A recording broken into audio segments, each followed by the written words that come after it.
اعوذ باللہ من الشیطان الرجیم بسم اللہ الرحمن الرحیم۔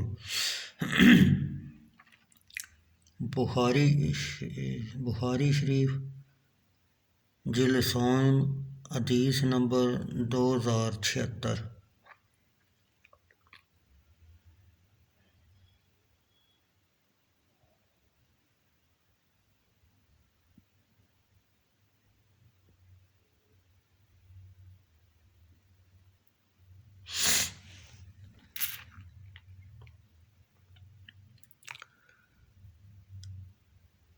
ابو حمزہ محمد بن میمون سقری نے امش سلمان بن مقرن سے، انہوں نے ابو صالح ذکوان السمان سے، انہوں نے حضرت ابو ہریرہ رضی اللہ تعالیٰ عنہ سے روایت کی، انہوں نے کہا رسول اللہ صلی اللہ علیہ وسلم نے فرمایا، 3 آدمی ایسے ہیں قیامت کے دن اللہ عز و جل ان سے کلام نہیں فرمائے گا،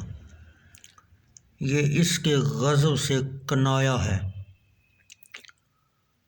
اور نہ ہی انہیں پاک کرے گا، اور ان کے لیے دردناک عذاب ہے۔ ایک وہ شخص جس کے پاس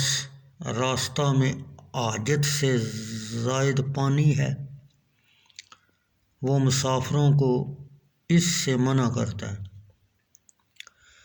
دوسرا وہ شخص جس نے امام کی بیعت صرف اپنی دنیا کے لیے کی، اگر امام اس کو وہ دے جو وہ چاہتا ہے تو وفا کرتا ہے،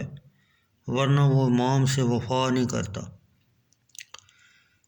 تیسرا وہ شخص جو عصر کے بعد سامان فروخت کرتا ہے اور اللہ کی قسم کھاتا ہے کہ اس کو اس کی اتنی قیمت دی جاتی تھی، خریدار اس کو سچ سمجھ کر سامان خرید لیتا ہے، حالانکہ اس کو اتنی رقم نہیں دی گئی تھی، اور عصر کی نماز کے بعد کی تخصیص رات اور دن کے فرشتوں کے اس وقت میں اجتماع کی وجہ سے ہے۔